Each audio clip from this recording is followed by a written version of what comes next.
ইতিহাস সাক্ষী আছে, যখনই তুমি ওয়েট লস জার্নি স্টার্ট করবে তখনই তোমার একটা না একটা কোনো ইনভিটেশন এসেই যাবে। কিন্তু আজ আমি তোমাদেরকে শেখাবো বিয়ে বাড়ির নিমন্ত্রণ থাকলেও কিভাবে তোমরা ওয়েট লস জার্নিটাকে ম্যানেজ করতে পারবে। সকালে উঠে অ্যাজ ইউজুয়াল রুটিনের কোনো নড়চড় হয়নি। তা আমার বোতলে রাখা 1 লিটার জল ঝকঝক করে খেয়ে আমি বেরিয়ে পড়লাম সকাল সকাল ট্রেন ধরবো বলে। নিমন্ত্রণ এসেছে সুদূর কাটোয়া থেকে, তাও আবার কাকুদের ক্যাটারিং প্রমোশনের। দেখো নিজের কাকু বলে কথা, এই নিমন্ত্রণকে নাও বলতে পারি। এদিকে হেলদি রুটিনও মেনটেন করতে হবে। এই যে কি সংকটজনক পরিস্থিতি তোমাদের কি আর বলি।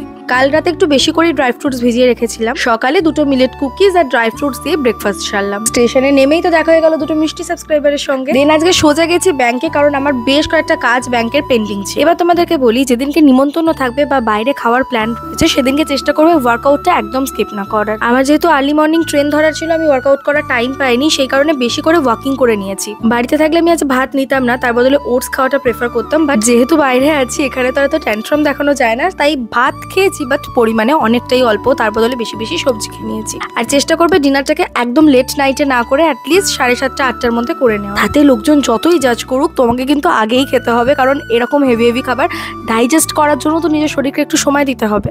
আমি কিন্তু একদম 5:30 6টার সময় চলে গিয়েছিলাম, যাতে ভিডিও শুট করে আমি তাড়াতাড়ি খাবারটা খেয়ে নিতে পারি। আমার ওয়াও ফ্যামিলির অনেকের সঙ্গেই দেখা হয়ে গেল, আমরা তাড়াতাড়ি চলে গেলাম ডিনার করতে। এই যে আমার প্লেটে এত খাবার দেখছো তো, একটাও আমি পুরোপুরি খাইনি। ভিডিওটা যেহেতু আমার কাজ, আমাকে সেটার জন্য প্লেট ভর্তি খাবার নিতেই হবে। বাট দেখবে এই হচ্ছে আমার প্লেটের অবস্থা। তবে খাবার অপচয় করা একদমই যেহেতু ঠিক নয়, এখান থেকে কিন্তু দেবদীপ ভাই সবাই একটু একটু করে নিয়েও নিয়েছে খাবার। আর শোনো, শোয়ার আগে কিন্তু জিরে জোয়ান ফোটানো জলটা গরম গরম খেতে একদম ভুলো, এটা ডাইজেশনে হেল্প করে। Okay bye.